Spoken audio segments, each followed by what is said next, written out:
Okay, good afternoon. I'm Senator Michael Jackson, and I'm joined by Co-Chair Kathy Forbes from the House. This is our initial fall meeting of the Joint Committee for Pensions. Today, we will be joined by some of our partners, and we will proceed as follows.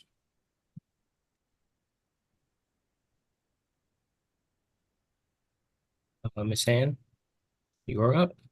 Thank you, Mr. Chairman. Before I get started, our Executive Director is here today, Martin Novin. And I also wanted to let you know there are a number of people from my agency who are on the call to help me if you give me questions that just stump me. They are the ones behind me who teach me everything when I come to talk to you. So with that, we have a lot of proposals today, more than I think you all have seen in a number of years from us. So we'll get right to it. Uh-oh. The first has to do with pre-2011 or the pre-reform deferred vested members returning to service. Right now, members of the employees and teacher systems who are in the pre-reform tier of those plans, the pre-reform tier of those plans, it's referred to as the alternate contributory pension selection tier, or we call it the ACPS if you're in the know. If those members are vested and then they leave the service, they can come back at any time into the ACPS tier of the employees or teacher systems, and they just resume their benefit where they left off, and they're subject to all the pre-reform rules, regardless of how long they're gone. What this means is when they return, they're subject to the 5-year vesting, the 3-year AFC, the 1.8 multiplier. They're not subject to 10-year vesting. They're not subject to 5-year AFC or a 1.5 multiplier.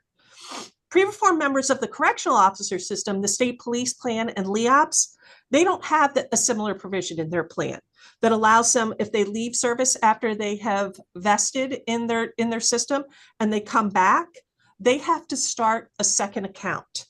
So, and then when they start a second account after they come back, they're now subject to 10-year vesting. So for example, let's take an individual who was enrolled in the LEOPS plan, the law enforcement officer plan, before July 1st, 2011. They vest, and then they'll work 10 years, let's say they vest, and then they leave state employment and go work for Baltimore City as a police officer. And again, they are vested when they leave because they were subject to the 5-year vesting rule. After 5 years with Baltimore City, they want to get back to the state, and so they take a job as a DNR police officer. And again, they're enrolled in LEOPS. However, because the public safety systems don't have this provision that allows individuals to return to their pre-reform rules like the employees and teachers systems do, this individual will now have 2 LEOPS accounts, the old pre-reform vested account and their new post-reform account. And for purposes of the second account, the LEOPS member, after coming back, will now have to work 10 years to vest in that plan, despite already having vested in their first LEOPS account before they left. This doesn't happen often.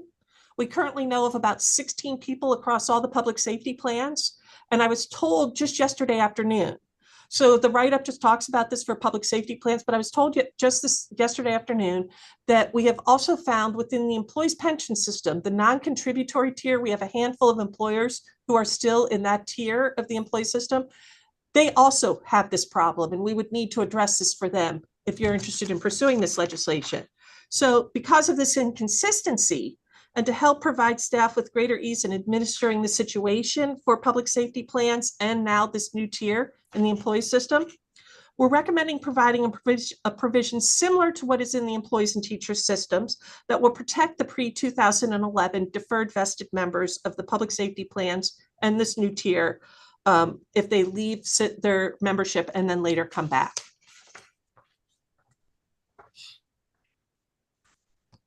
Thank you. Do we have any questions? No questions or comments? All right, please proceed. All right, the next one, state police drop. This one is really in the weeds. And so I think it might be easier if we start with just a discussion on what the law is regarding participation in the state police drop plan, talk briefly about how state police earn creditable service, and then we'll pull it all together with an example that will highlight what the problem is.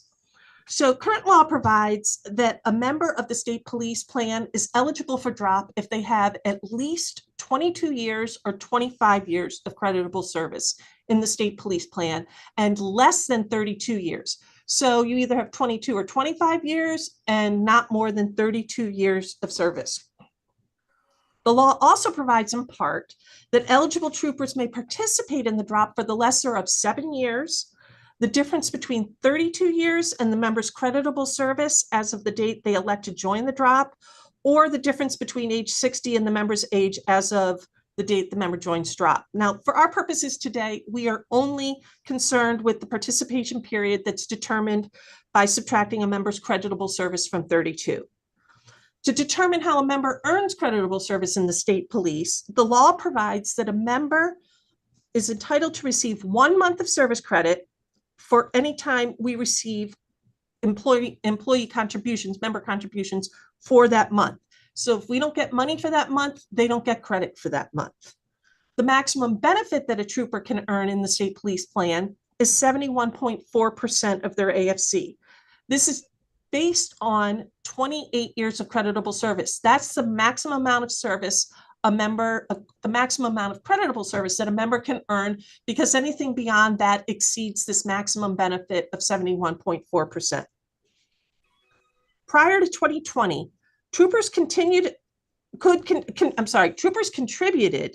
until they retired or went into the drop. So a member who contributed for 32 years of service had 32 years of creditable service, but a benefit that was only calculated on 28 years of creditable service, because again, the maximum benefit is 71.4%.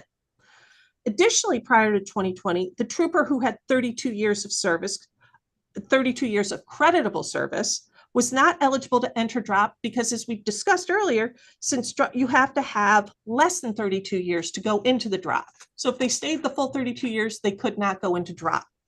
However, in 2020, legislation was passed that said troopers would no longer contribute after reaching 28 years of creditable service. They could continue as an active member, but they would not earn any more creditable service because they were not making member contributions for that service. This legislation was introduced because the legislature felt that the maximum benefit was reached at 28 years of creditable service. And because of this, troopers should not have to continue to contribute to their pension if they were no longer earning any additional credit that would be factored into their benefit. And this is consistent with the legislative plan, the judge's plan, and LEOPS, the law enforcement plan. So understand though, troopers can continue to be active members after they've maxed out at their 28 years of service. And you may ask, why would someone do that? Well, you would stay on after 28 years because you might want to get the salary increases to jack up your AFC, your average final compensation, when you go to retire. The problem that we stumbled upon is that because troopers can now only earn a maximum of 28 years of creditable service, and this is because of the 2020 legislation, because they can only earn a maximum of 28 years of creditable service, any trooper who remains an active member after reaching the maximum creditable service will always be able to participate in the drop for at least 4 additional years, regardless of how long they remain an active member in the state plan. Again, there's a difference between being an active member and earning creditable service. So here's the example that I'm hoping will pull this all together. A trooper is a trooper is an active member in the state police plan in this example for 32 years. But as we just discussed, they stop earning creditable service after 28 years.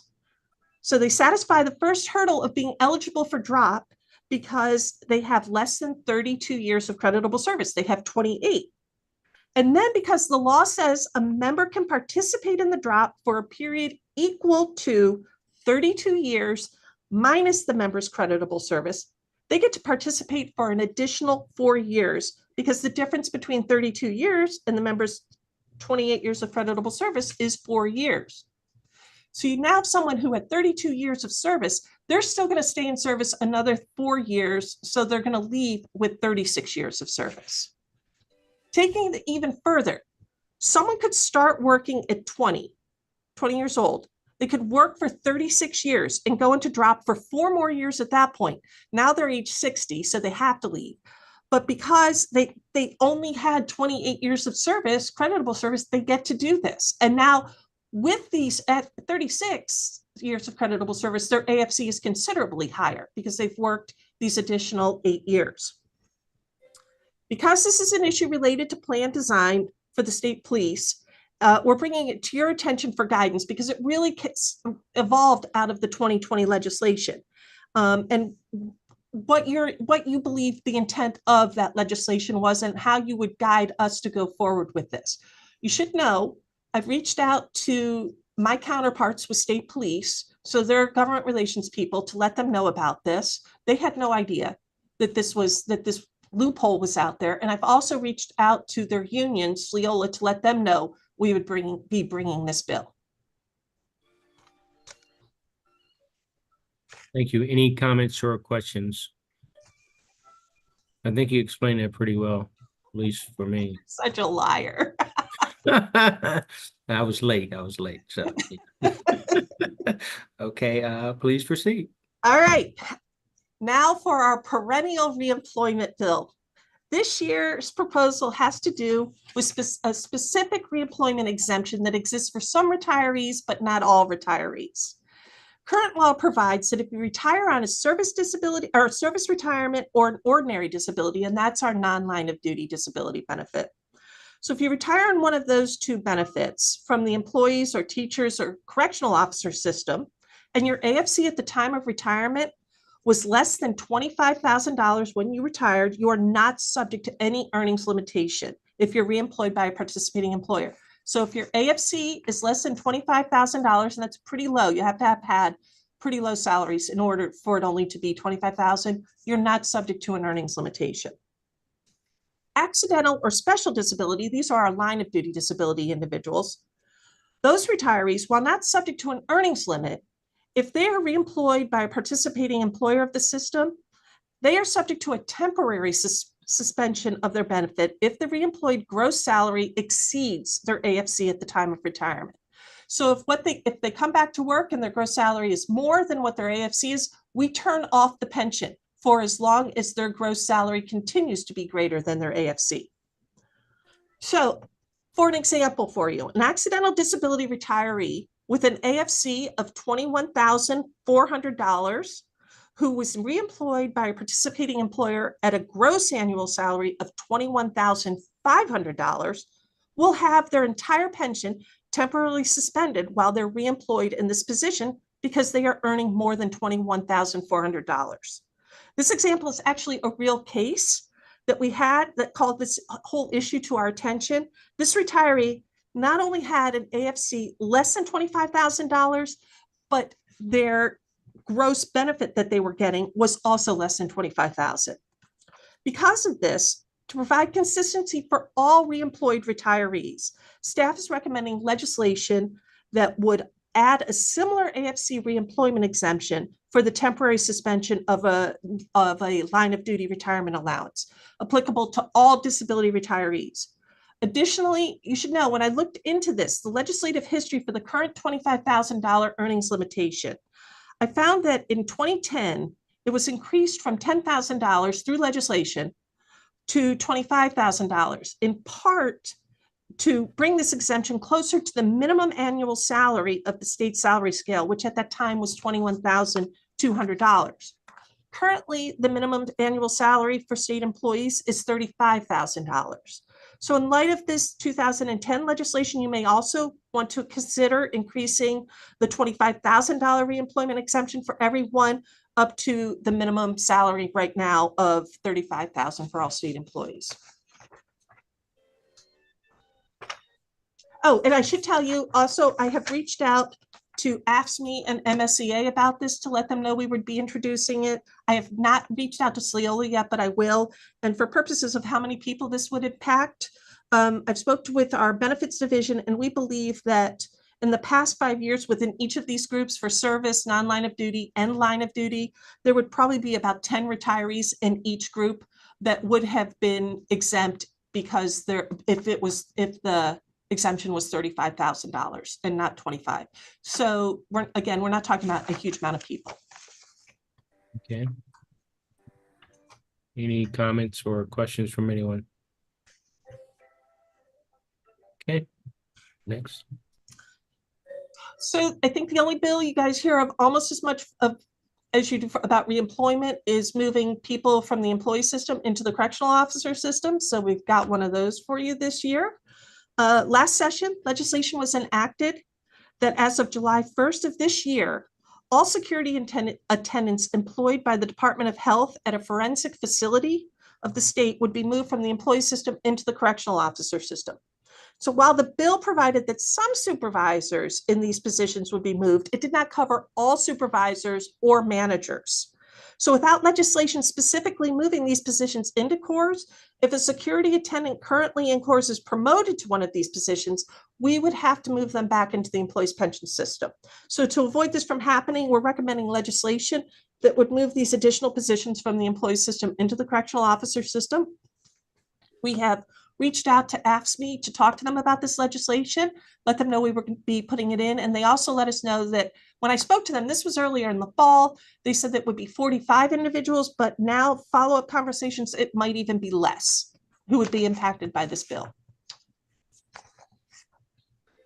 Okay, Senator Hedelman.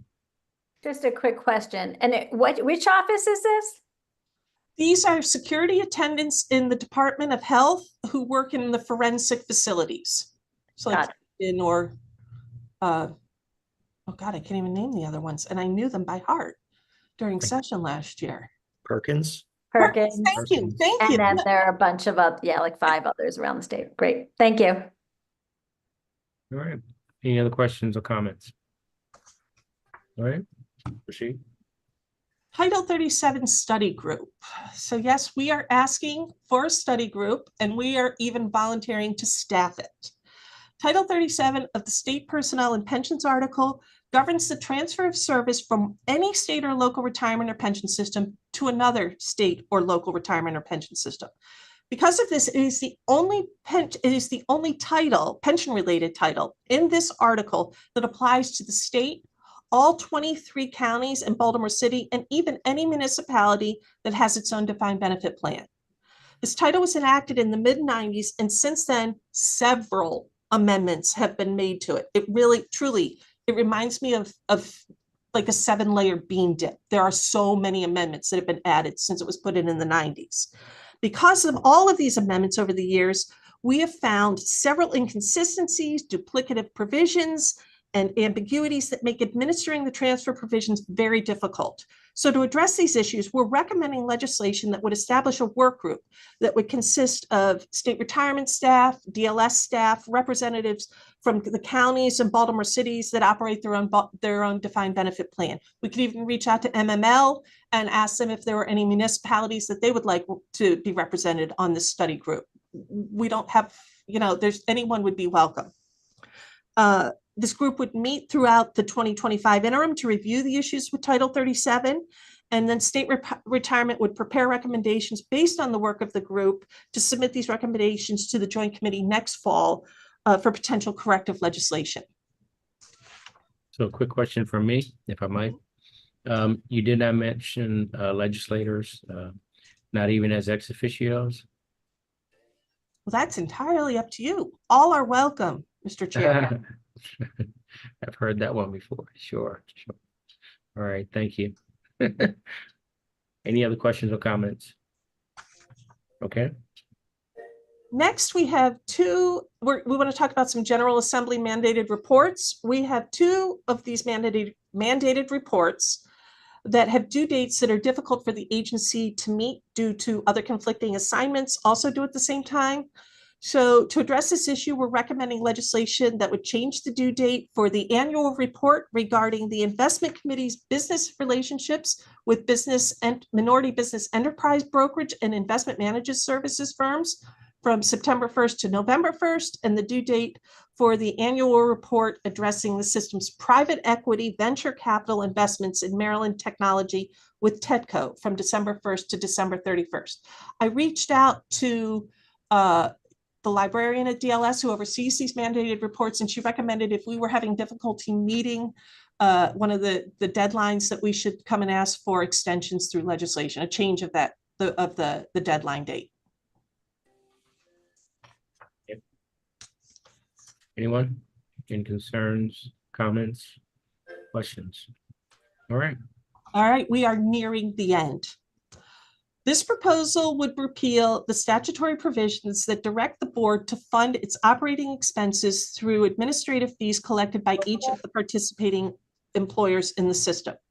This funding methodology came into effect with the 2011 reforms. Prior to funding the agency's operating expenses through administrative fees, the system's actuary would add in the cost of these expenses into the employer contribution rate in each system. Contribution rates for each system, and then the participating employers would pay for the expenses when they submitted their employer contribution rates to the system. The agency would then draw down the funds that they needed from the trust to cover their operating expenses. Under the current methodology of funding the agency's expenses through admin fees, you all have heard from us repeatedly over the years that determining the amount of fees necessary and reconciling the number with our budget analysts at DBM and DLS has been fraught with confusion. It is a nightmare. Even with the most recent change to simplify the process that you all passed in 2023, the agency DBM and DLS continue to use differing methodologies when they determine what the agency's admin fees should be. Because of this, the three agencies met throughout this past summer to discuss the entire process. In addition to discussing further statutory changes that were made to the admin fee process during the 2024 session that removed additional incentives for the state and local employers, the agency shared with DBM and DLS that the system's actuary reported that the General Accounting Standard Board would prefer that actuaries for public pension plans, when calculating their annual employer contribution rate, that they would include a certain percentage above the employer rate that serves to cover the plan's operating expenses. Additionally, the system's actuary also noted that it is unaware of any other public pension plan that funds their operating expenses the way Maryland does. Therefore, on behalf of the agency, DBM, and DLS, we're recommending returning to the past practice of funding the agency's operating expenses through funds drawn down from the trust.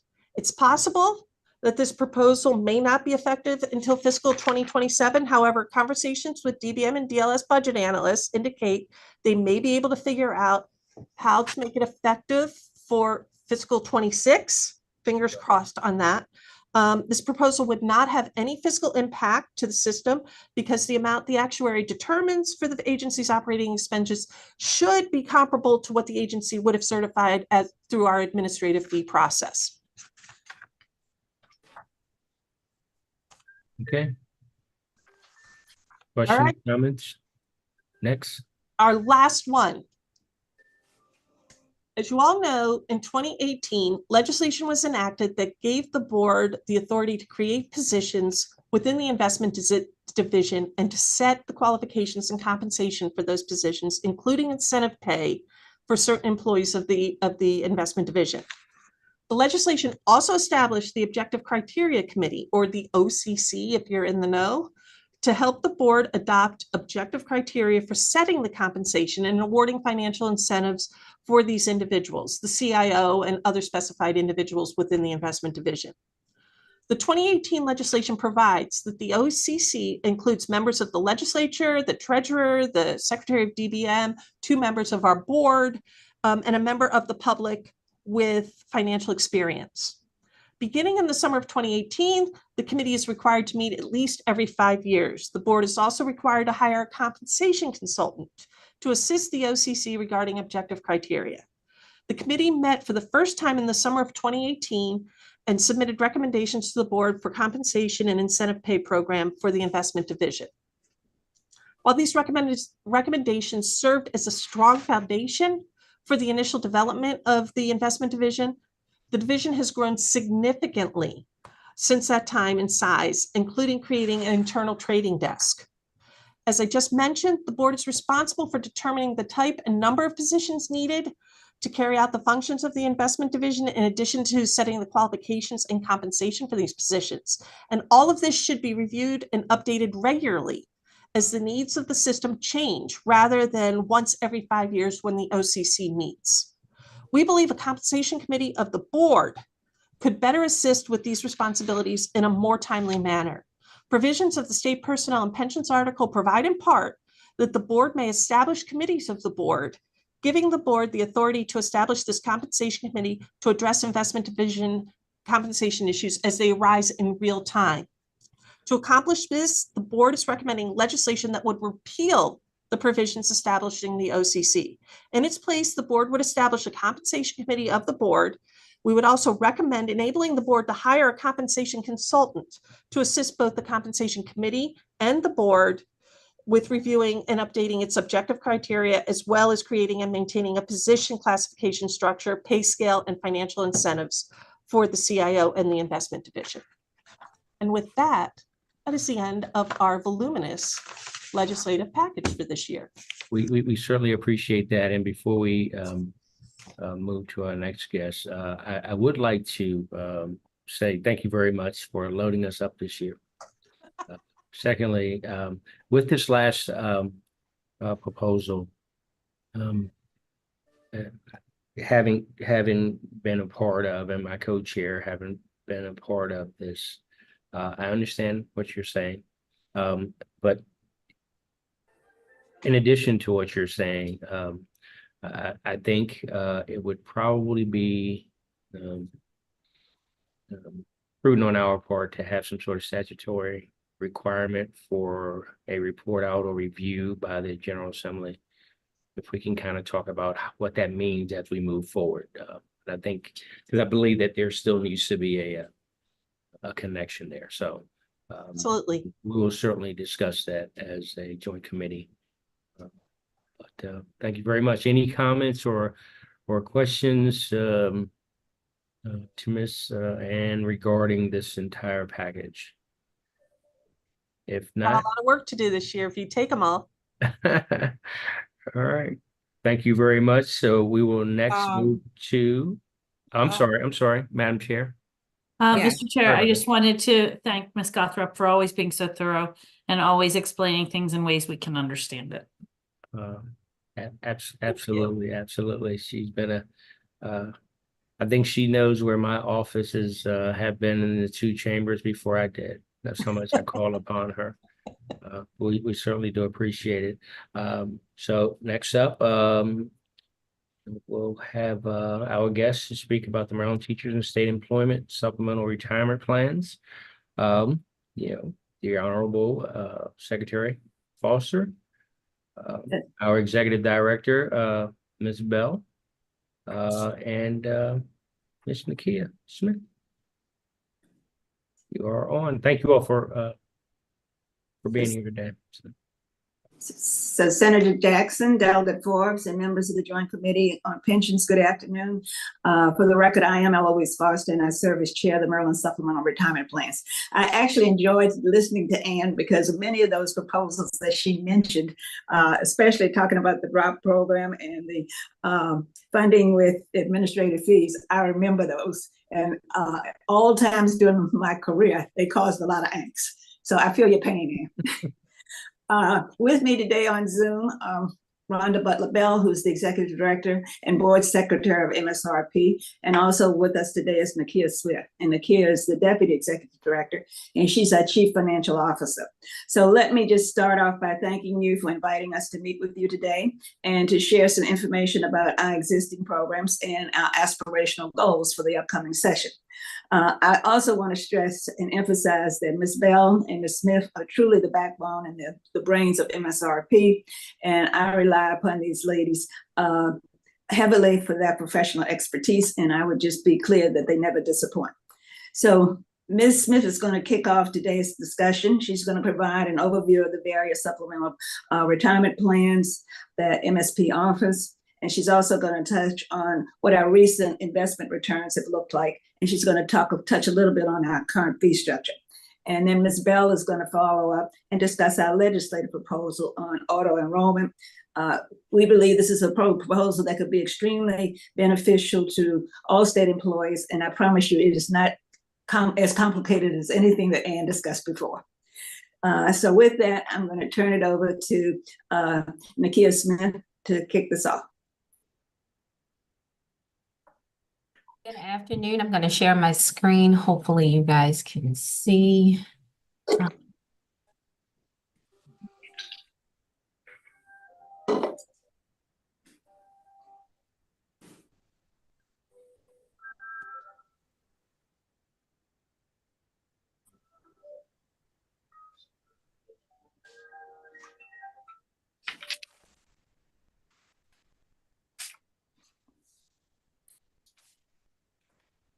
Can everyone see my screen?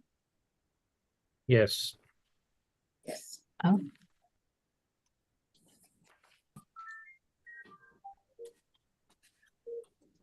I just can't see it, right? I think we need to go back to the beginning with the overview. You're a few pages ahead. Oh, there you go. You see Okay, overview now? that's it. Now it's perfect to get the overview. Okay, awesome. Thanks. Thanks, Senator Jackson and Delegate Catherine Forbes for having us today. I'm going to do a brief overview of the Maryland Supplemental Retirement Plans in the interest of time. The Board of Trustees oversees and administers 4 plans. Our first plan is the 457B Deferred Compensation Plan, which is the largest of our 4 plans in terms of employee population and employees that are actively deferring. Total assets held in the trust as of June 30th, 2024 is $2.46 billion. Our second plan is the 401k Savings and Investment Plan. It is our second largest plan in terms of participation. However, it is the largest of all 4 of the plans, with total assets held in trust at $2.8 billion.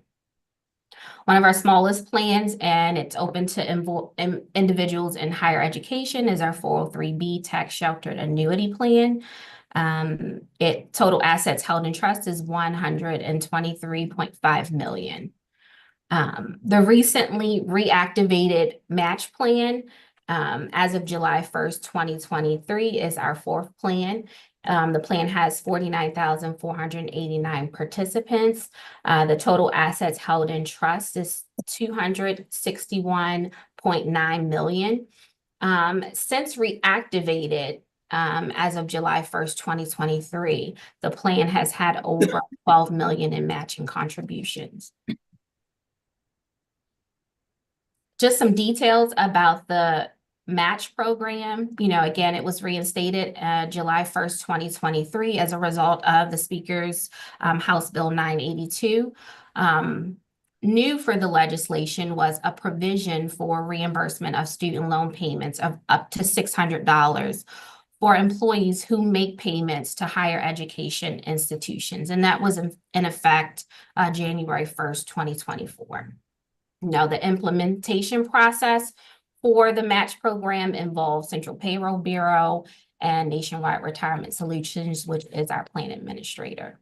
Any match contributions are posted to participants' accounts within 5 business days. I'm going to skip fund performance in the interest of time, but I do want to touch on investment performance for all 4 of our plans. Our plans are doing very well. For the 1, 3, and 5 and 10-year timeframes, our active investments are in the top 50% or better, 93.5% of all time periods. Our passive investments are in the top 75% or better, 97.5% of all time periods. Our T. Rowe Price retirement date funds have consistently performed in the top quartile of their peers on the 1, 3, and 10-year basis. For our U.S. equity funds, performance has been relatively strong versus the benchmark and peers over all time periods. Our Delaware Value Fund, which was a persistent underperformer, is a conservatively managed fund, which was not able to keep up with the strong market. You know, this fund was removed from the plans in December 2023. And I want to reiterate that the Board of Trustees meet on a quarterly basis, and our investment advisors, you know, really review the fund's performance and provide updates on how well the funds are performing. And if there is a decrease in performance, they provide updates to the board to remove the fund. International equity, the plan solely active managed international equity fund outperformed its index over a 1 and 10-year period. The 3-year performance is trailing the benchmark due to sharp rotation favoring value stocks near the end of 2021, following the news of the Pfizer vaccine announcement. Long-term performance versus the benchmark and peers remain strong. And finally, fixed income. The TCW Core Fixed Income Fund underperformed its index over a 1, 3, and 10-year time period by narrow margins. A primary source of this underperformance came in 2022 as the fund had a longer duration compared to its index. This is the top holdings for all of our plans. Our investment contract pool, which is for our more reserved investors, is holding steady as a top 5 performer. And I also want to touch on the fee structure. MSRP has 2 fee structures. There's an asset-based fee and a per account fee. Their asset-based fee is based on net assets on participant balance at the close of the previous month, and that is capped at $2,000 per calendar year. We also have a per account fee, which is 50 cents per account, and for accounts that are less than $500, will have a balance of less than $500, those accounts are exempt from that fee. Something that's really amazing for our state employees is that our Board of Trustees approved a standing 4th quarter asset fee holiday. So what that means is when our reserve balance is over 25% of our appropriated balance, we give back to our state employees where we don't charge a fee, an asset-based fee for at least 3 months at the end of the 4th quarter. Here you see our organizational chart. And then finally, our kudos to our member services team. This is the driving force of MSRP. They are awesome in educating our state employees and doing the hard work on the ground to letting our employees, our state employees, know who we are, what we do, and how they can invest for their retirement. The team comprised of 4 certified retirement counselors and 2 administrative professionals. They received numerous awards this past year and continuously from Pension and Investments and the NAGDA award. Our mission is to support through education all state employees on the benefits of retirement savings. This past year, we held over 344 events with over 28,000 employees in attendance. We do have weekly webinars to educate our state employees, and some of those include savings for a purpose, putting it all together for retirement, success in planning, and countdown to retirement. Our webinars have over 50% attendance rate. This past year, our annual Virtual Savings Symposium, the theme was Plan Today for a Better Tomorrow. Your future self will thank you. Additional information can be found on our website, our annual reports and our publications, our investment performance summaries for each quarter, and information about our board. Thank you so much. Thank you, Ms. Smith, very much. And if I might, on behalf of the House and the Senate Joint Committee and its members, kudos to your membership team. I'd also like to mention a few years back when I was on in the House, I was tapped by Ms. Ann to sort of remind colleagues that the accessibility to your plans, you can pull those up at any time. So feel free to engage any of us, in particular the chairs, to kind of nudge our members from time to time to remind them of access to the plans in the system. So thank you very much. Any comments or questions regarding the presentation by Ms. Smith? None? All right, Ms. Bell?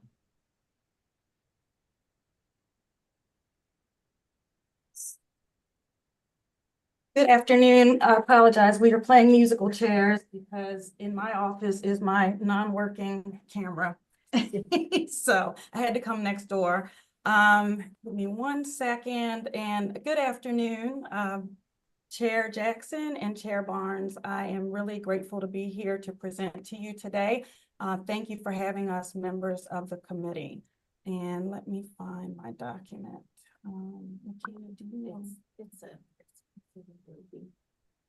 So while Rhonda is looking for her document, and I will just kind of give her some additional praise. She has really been the individual who has done extensive research on what's going on with auto enrollment programs throughout the country. She put together an extensive report. What she's going to do this afternoon is to provide an overview of the highlights of that report. And then, of course, we'll be available to answer any questions. This is one of our key goals for this session. This legislation has been introduced before. I've been saying my motto for this upcoming session is third time will be a charm. All right, Okay. thank you. Let me try to share my screen. I don't have a lot of slides, so I will try to get through these quickly. Okay. Can everyone see the screen? Yes, ma'am. I can see you. Okay. Okay, great. Okay.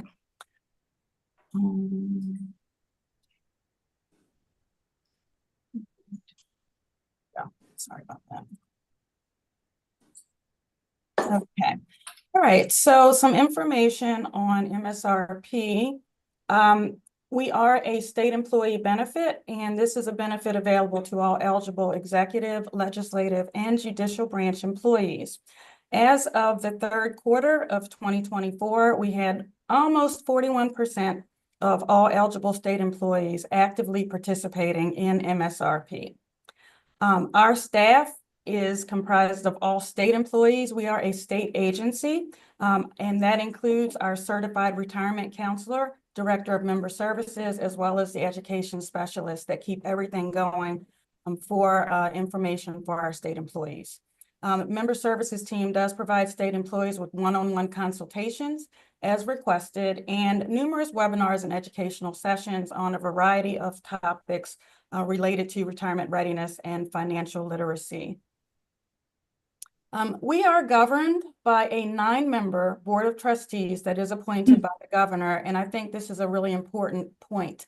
Unlike some vendors that might be used throughout state other agencies that have retirement, we are governed by a board of trustees. The board of trustees by law requires that 6 of 9 members must be active or plan eligible state employees, and that is State Personnel and Pensions Article 35-202.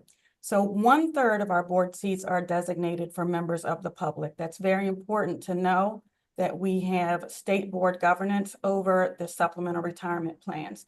The board oversees and makes decisions on the plan's investment offerings based upon expert advice of its external investment advisor contractors, which are currently NFP Retirement and T. Rowe Price. The trustees are fiduciaries who have a statutory duty to act solely in the best interest of plan participants. Additionally, because our board is heavy with state employee membership, they are members of the plans, so they actually have a vested interest in making sure that they do what's best, not only for state employees first, but also for themselves, because they're also state employees and they participate in the plans as well. Some information on auto enrollment. So this is an industry best practice. It has been widely used by the private sector since the Pension Protection Act of 2006. Currently, the state of Maryland is one of 25 states that does not allow auto enrollment in any public sector plan. I would call your attention to this chart with salaries. Salaries are really important because we want to look at what other states have done and look at their salaries compared to the state of Maryland salaries. These are lowest salaries from salary scales for state governments in Ohio, Kentucky, South Dakota, and Texas. And these states are significant because they are profiled in our auto enrollment study as two of the longest running programs. South Dakota and Texas adopted auto enrollment all the way back in 2008 and 2009. And then I included also two of the more recent states, Ohio and Kentucky.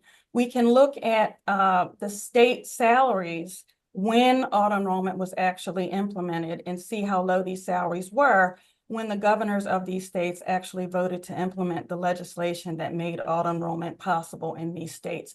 You will also note that these states have defined benefit pensions as well.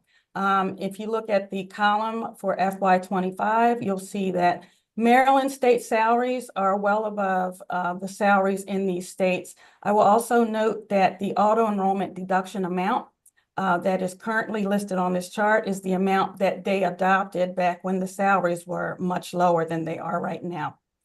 A word about pension reform. So our state employees that have been hired after July 1st, 2011 are now vested at 10 years of service instead of the previous 5 years. And they'll need extra money to kind of get by when they retire. So you think about the term, the three-legged stool, and it really applies. So we are a supplement to the pension, and with the supplemental retirement savings, as well as the pension and Social Security, we hope that we can get state employees to the goal of an 85% replacement income of what they were making before they retired.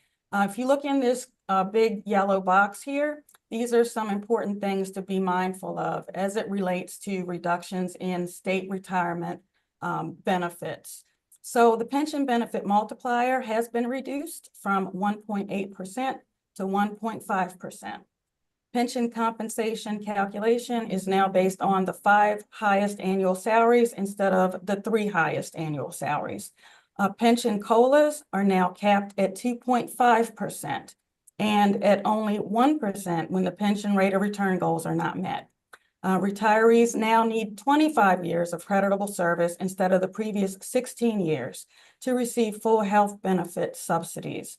And employees hired after June 30th, 2011, and those who retire after December 31st, 2019 are ineligible for all 3 state retiree prescription drug programs. So this is an important point here because, again, we're looking at reduced benefits and what the pension is going to be able to pay out to our future retirees. And that's where supplemental really comes in as a significant and very important tool. I want to also draw your attention to what our account fees are and how they are calculated. I know there has been some previous conversation about what our fees are to participants, and it's very simple here. We have a $6 annual flat fee, and as Nakia Smith mentioned a few minutes ago, account balances that are less than $500 are exempted from this. So it's 50 cents per month for all of the accounts with balances over $500. The asset fee is 0.12%. Fund expenses have a range of 0.02% to 0.83%. There is a managed account option available, but these fees do not include managed account. A managed account is an additional add-on service that employees would actually have to make a decision to have added on.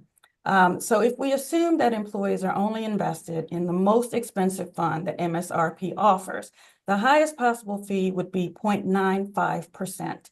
plus the $6 per year. So the highest case scenario would be less than 1% of the employee's invested balance, and fees could be as low as 0.14% plus the $6 annual fee if the employee were to invest in the S&P 500 index fund, which is the most inexpensive fund in our investment lineup. So I want to also bring your attention to some research findings. These are very, very significant and important for you to be mindful of. And the most recent one is some research out in this year from 2024. And this is a national study, but this actually mirrors exactly what we hear from our member services team. We have a lot of employees here in the state of Maryland who think they have been enrolled, who are shocked to find out they have not been enrolled in the supplemental retirement plans. And they find out when they're in pre-retirement counseling sessions with members of our member services team, and they are shocked to find out they're not enrolled and they haven't been enrolled and they will not get the benefit that all state employees have access to. But if they haven't enrolled, they right now are not getting this benefit. So this is really important to just be mindful of. Additionally, research is showing and continues to show in study after study that automatic savings features such as auto enrollment will benefit employees who will be impacted by the reduction or elimination of COLAs in their defined benefit plans. The 2024 Congressional Budget Office projection is that Social Security is going to be forced to provide benefit payouts at a lower percentage, 23% less to be exact, after the trust funds are exhausted in fiscal year 2034. Those born in 1969 and after will experience the greatest impact. There was a Vanguard research report that came out in 2021, and it showed that auto enrollment triples the participation rates of new hires. After a 3-year period, 92% of auto-enrolled employees were still in the plans, while 29% of voluntary enrollees were still in the plans. Last piece of research here, the study was done by Principal Research in 2021 that showed that 84% of employees indicated that being automatically enrolled is the reason they began saving for retirement, and they wouldn't have started as soon if they had to enroll on their own. Some data that is specific to Maryland that, again, lines up with national data. I looked at the DBM annual statewide EEO report for FY23 and found that 56% of our state employees are female, 55% of state employees are Black or non-white or other non-white ethnicities. State salaries are lower for women than men, and they're also lower for Black employees than white employees. Of the national research sources that are cited in the MSRP auto enrollment study, which members of the committee should have received as information, we find that women make lower salaries than men, have a lower net worth, and are less prepared to retire. Women are more likely than men to take time away from work to care for family members, which lessens the amount they're able to contribute to their retirement savings and their Social Security benefits. Black and Latino employees make lower salaries than white employees, have lower net worth, and are less prepared to retire. They also have a higher probability of carrying various types of debts than white employees. People of color are much more dependent upon Social Security for retirement income and are much less able to rely on family wealth transfers for future financial support. They also contribute a significantly smaller amount to their employer-sponsored retirement savings than white employees. And my last slide is some important details on this proposed legislation. It will impact employees who are hired on or after January 1st, 2026, if it passes.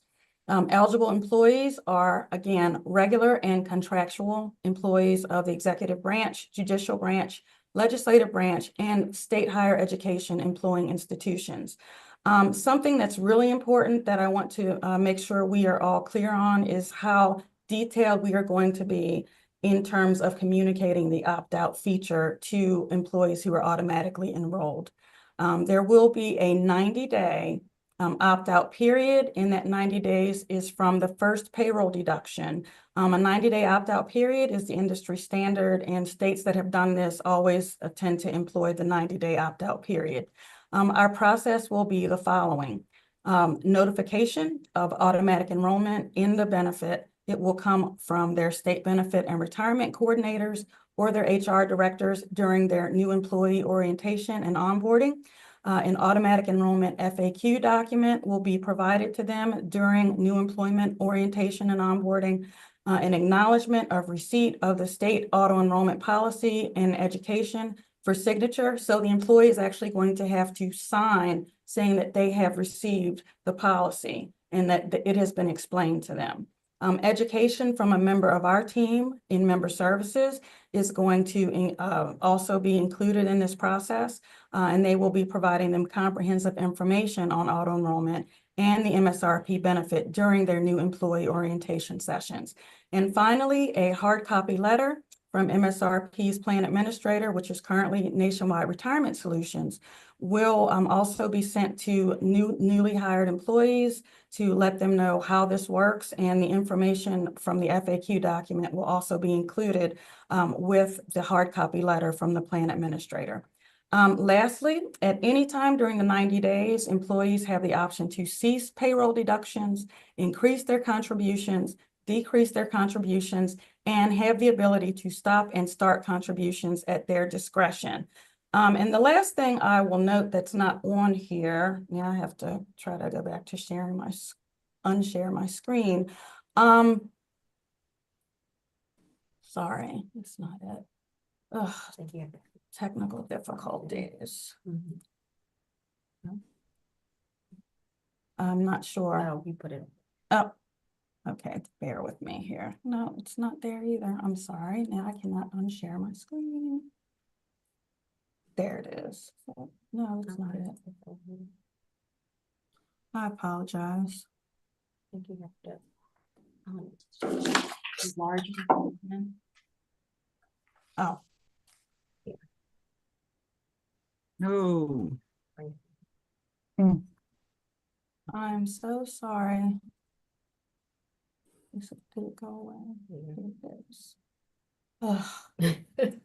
Okay, am I not sharing or am I still sharing? You're still sharing, but we can see you.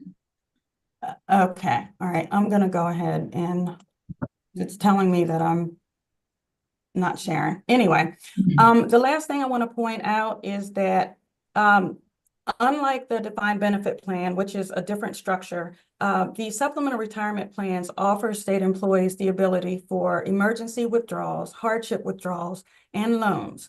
And they have the ability to even take out withdrawals if they want to use for a down payment on a home, for example. These are flexible types of things that are built into the supplemental retirement plans. There we go. That are not a part of what is available in the defined benefit plan, because the pension is structured differently and it's set up for a different purpose. So I just want to be clear that there is flexibility in the supplemental plans that simply doesn't exist with the pension because the pension is a different animal. So thank you for bearing with me with my technical difficulties, and that is the end of my presentation, and I'm happy to answer any questions that you might have. Thank you very much. And if you could get that information over the last tidbit of information you shared to ensure that we have that information. About the loans? Yes, ma'am. Oh, yes, sir. No problem, Senator Jackson. If you could. Do we have any comments or questions for our executive director? Delegate Forbes, Madam Chair. Thank you, Mr. Chair, and thank you so much for your presentation and the work that you're doing. I am a big supporter of the supplemental plan, and making sure that no one is left hungry as they retire. You know, that the pension and Social Security may not be enough. So I encourage people, but I have had concerns about the bill as it's been presented in the past. And with your presentation today, I had a couple more questions. If you could just indulge me. Sure. You brought up 3502, the Board of Trustees, and it's really clear that I went to look at the statute, it's really clear that all 9 members are appointed by the governor. How are vacancies for those board of trustees positions advertised? They are advertised on the appointments office website, and people are encouraged to apply through that website. I have actually considered posting on our website, which is something that we can certainly do. We currently have 2 vacancies. And I will point out, we have had 1 vacancy for many, many years for a state employee, an eligible state employee, and it has remained vacant. And actually, when we met with AFSCME last fall, we did communicate that information to Mr. Moran, So he was made aware in September of 23 that there was an employee vacancy on our board. And I want to say it's been open probably at least 6 years, maybe more. So sometimes vacancies can linger on the board, but there is, right now, there is one public vacancy for a member of the general public, and there is one state employee vacancy on our board currently. Oh, thank you. And it does seem like you need to do a different recruitment method if you've had vacancies that long that were open. Also, I belong to a different pension plan, and I've gotten like 2 or 3 solicitations because there's just being a member of a pension plan, that there's a vacancy on the board, and encouraging people to apply. So going to people that are in your supplemental plan and asking them to apply would be, you have a way to communicate with them all. That would be a really good way to fill those positions. But absent that, 3 of the positions that are state employees are specified by the units in the legislature, or in the legislation, or in the statutes.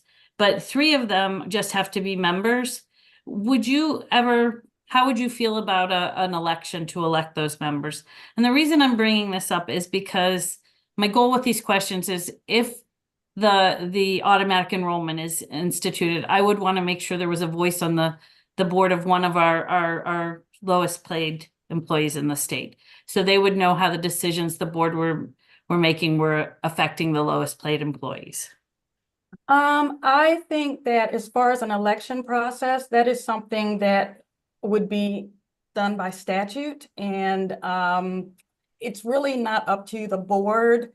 I'm not trying to dodge your question, Delegate Forbes, but the appointment of people to this board is not up to our board. I know there are state boards where they do select people and they have a different process, but currently, as it stands today, the Board of Trustees of MSRP is fully appointed by the governor. The applications are vetted by the appointments office, and we have no visibility into the process at all. So I would defer to my chair if she wants to comment further on this, but this is not something that the board ever discusses, because the board does not have purview or any authority over who sits on the board. Understood. I was just wondering, I'm just trying to reach out and get a wider number of viewpoints on your board. Sure. On the page, Mr. Chair, if you would indulge me. Oh, absolutely. That said MSRP participant accounts, you bring it out from the plan fees and then the managed account fees. What percentage of your enrollees are using managed accounts at this point? Do you know?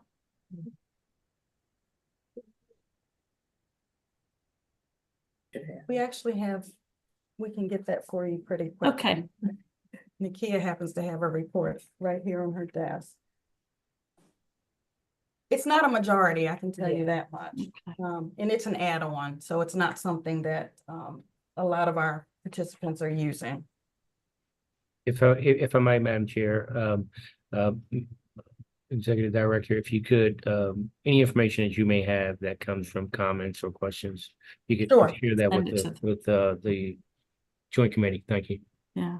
So out of 60,000 accounts, we have about 6,800 that are participating in managed accounts. Yeah. Okay. And another question, thank you for that information, about your asset fee, the 0.12 asset fee. Are you aware that the supplemental retirement accounts, the ORP for higher ed employees, have flat fees of $24 a year if you choose the TIAA CREF one, or $28 a year if you choose Fidelity? Whereas when I did the math, a participant with $50,000 in their account, with your plan fees, would be paying the $60 in the asset fee and $60 and $6 for the plan fee, for a total of $66. And that is for someone with $50,000. If it gets to $100 or $100,000 or $200,000, it gets much, much higher. Have you ever considered doing a flat fee structure? Well, we are interested in doing what is best, obviously, for our participants. So we have looked into that, and actually we had our investment advisor do a analysis to see what would be cheaper. And actually, the way we have it now, the structure we have it now, is less expensive for our plan participants. So asset-based is cheaper for the structure that we have versus a per capita fee. And that is a recent study from earlier this year. Okay, I would love to see that study if you could share it with me. I can share it's proprietary, but I can share the outcome, and I can Okay. share some dollars and cents with you. Now, is it like significantly cheaper? No, but it is cheaper. And, you know, when we're looking at the cost, cheaper is cheaper, whether it's $1,000 cheaper or, you know, $2,000, $10,000 cheaper, it is cheaper. Thank you for that. Sure. And if automatic enrollment were to come to pass, you said half the states have it. Do you know if in their legislation they had the dollar amount in it, or it was decided by the entity, the board and the entity? Because that's also been to pass off legislation where we don't really know what it will result in, again, our lowest paid employees, how much it will mean to them each month. Well, I will tell you that the legislation that I'm aware of does not have dollar amount in it. Some do, but most do not. And the state boards always make that decision. And I think that there are a lot of reasons why it's not in the legislation. But I can tell you that there are IRS rules and laws, and the board would not do something that they couldn't do. So they're Yes, not going to do something that will be a burden to the state employees. And in the actual auto enrollment study, there is an example of what we think it might look like. It would be on page 12 of that document. And it just goes into what $25 a paycheck, $30 a paycheck, or $35 a paycheck would look like. And then because it's a pre-tax deduction, it's going to look a little bit lower than what the raw number would be. So for example, at $25 a paycheck, it would be $650. But when you do this as a pre-tax, it comes out to like $511.23. So we would want to do something that would be to the advantage of state employees without being a burden. We would look to do something that will be in line with the IRS safe harbor provisions, which would require us to do something that would not be more than 3% of the lowest paid state employee. Thank So you for I appreciate that thoughtful answer. Sure. And so I would guess that the automatic enrollment would be into the 401k program. No, it would actually be in the 457 plan. Be in the 457 plan is the most flexible. It has the less penalties from the IRS, so on and so forth. And it's also something that is available to all state employees. The 403B would only be for education. Educators, yeah. Yes. Yeah. Thank you. And if someone needed to switch, like they were automatically enrolled in the 457B, and they found that that wasn't where they really needed to be after the 90 days, how complicated would that switch be? Well, they would not need to wait until after the 90 days. But if they did, if they didn't pay attention, and then at any time they could change at any time. They could change. And would they open a second account, or would they No. roll one over to another? No, they would it would be the same account, then a nationwide account, and they can roll their money from one account to another. Now, all the technical aspect of that, since I don't do that, I don't know all, from A to Z how Nationwide does that, but I do know that if someone has an account and they say, I don't want to be in the 457, put me in the stable value fund, that is something that they can easily accomplish. They can do that online, and they can do that with the phone. Thank you. I really appreciate your patience with me today. Sure. No problem at all. Glad to help. Thank you, Madam Chair. Any other questions or comments from anyone? Thank you very much, Madam Executive Director, for your indulgence. And next, we will go to our friends from ASME. Hello, Ms. Gilmore.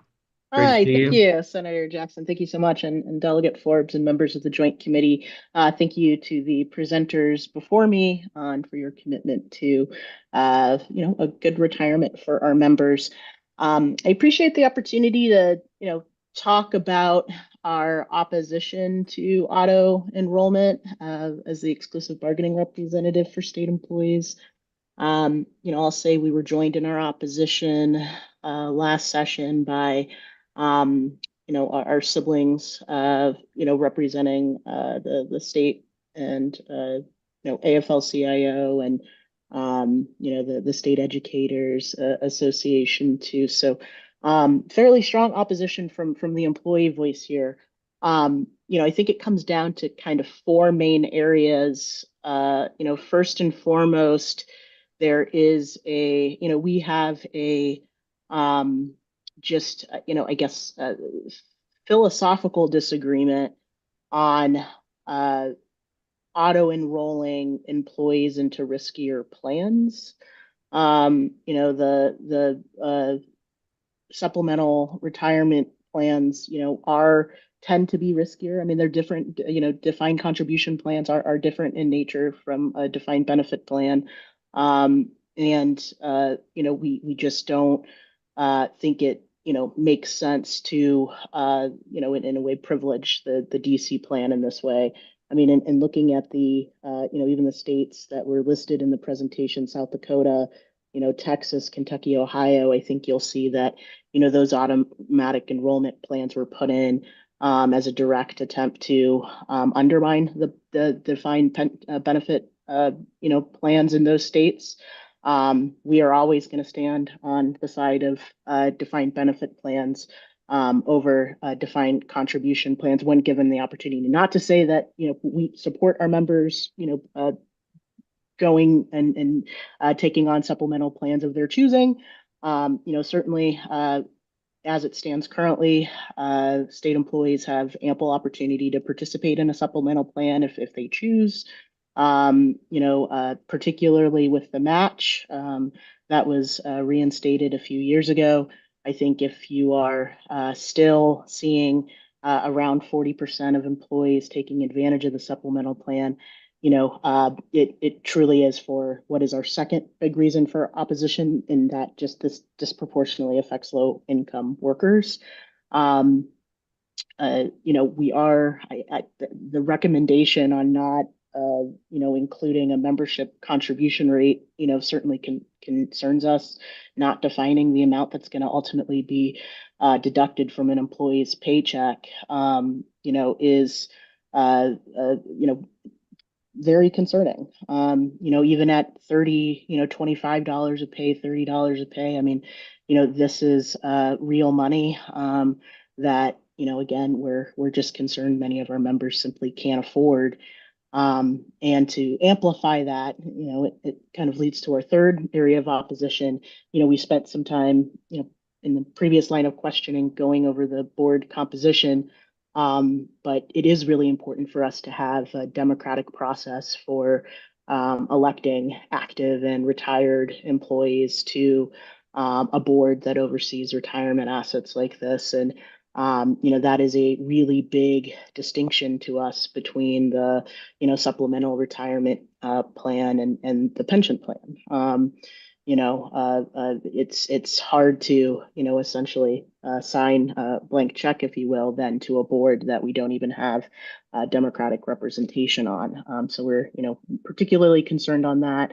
And I think our just kind of final point, we too had, a lot of concerns with the way the bill was drafted, not necessarily specifying which plan, employees were going to be auto-enrolled into. Obviously, that can have a big difference on if you're, starting off your career or, mid-career with the contributions. It's possible that you could get, automatically enrolled in a plan that may not be, best or adequate for where you are with your retirement planning. So we support supplemental retirement, certainly, but I think where we start to auto-enroll employees in a supplemental plan, the trends, nationally too, is, that almost always comes at the expense of like a defined benefit plan. And we're just not interested in, the race to the bottom on this. We would much rather work with the Joint Committee on Pensions on, finding ways to improve our pension where we can. But I appreciate the, opportunity to testify, on behalf of our opposition, and would certainly be happy to take any questions that anyone has. Before I ask others if they have any comments or questions for you. I will draw everyone's attention back to your third point. The third point was answered before you began. That's something that's probably going to have to happen legislatively. Because those appointments come from the governor's office. So we will continue to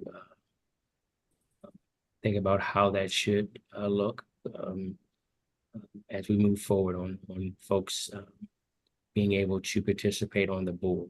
I was aware and also shared the information about the open position on the board, so we will certainly take a look at that. And I will be reaching out to you and your leadership regarding your stance on this particular piece of legislation. I look at it a little bit differently, believing that this is an opportunity to help supplement retirements for folks, but we will get there. Any other comments from anyone or questions to Ms. Gilmore? Thank you very much for participating today. We will certainly be in contact. All right, I don't see any questions or comments. Oh, Senator Jackson? If I may- Yes, sorry, I- Ms. Smith. I'm yes. sorry. Our executive director, Ms. Bell. Oh, I just want to provide one point of clarification. In terms of the default plan, it's in our study what we probably are going to do as far as the 457 plan. And beyond that, we are talking about a target date fund. And I do appreciate Ms. Gilmore's question about what if this isn't where they need to be for their retirement and their career path. A target date fund is specifically crafted to kind of target when you are likely to retire. So target date funds are crafted to the individual. And target date funds have been proven in the industry to be the go-to default for auto enrollment. And also, even without auto enrollment, it's where most people end up after they get retirement counseling. So I just want to just clarify that that is something that is tailored to the employees. So if you have a 30-year-old starting with the state and you have a 40-year-old starting with the state, they're going to have a different target date fund that they're put into. So it's very personalized. Just wanted to share that feedback. Thank you. Thank you. Any further comments, questions? Again, thanks, Ms. Gilmore, for joining us today. We will be in touch. I look forward to it. I would love to respond to that comment when you get a chance, but I look forward to speaking with you, Senator. Oh, absolutely, absolutely. Thank you. So we are now at the discussion portion of our meeting today, and let me say what I would have said earlier on if I gotten on in time and didn't have technical difficulties on my side. One, it's always great to be on with the folks who are charged with ensuring that those who are putting in the work for the state have the ability to retire with dignity, period. Secondly, I always love to be in the presence of, the House that literally the House and the committee that born me in the legislature, the Appropriations Committee. So I miss you all dearly, and thank you all very much for being a strong participant in this process. And thirdly, it's year 3 of a cycle, folks, and I think all of us have been around long enough, either in the General Assembly or around the General Assembly, to understand that there are tough decisions that need to be made. And let's continue to do our thing and work in a body of consensus to try to be lock and stock where we can, and if not, to appreciate the position of others. And lastly, our door, my door, we are always open for conversations throughout the year. And I look forward to a productive 2025 legislative session with all the nuances that come about. And it's not over until sine die, right? So with that, I'll hand it back over to my co-chair. Thank you, everyone, for your presentations today and the work you do every day. I am grateful for all of it. Have a nice afternoon. If that is it. We ask for, we will move to adjourn and have a terrific holiday, folks. We won't see you before then, I don't think. Or will we? Yes, we will. Yeah, so next meeting will be I'm Wednesday, moving a little too fast, sorry. Wednesday, November 20th at 2 p.m. And then the final meeting will be December 11th at 2 p.m. Wednesday, both also virtual. All right, well, stay safe, everyone. Enjoy your family. Motion to adjourn. So moved. Thank you all very much. Thank you. Take care.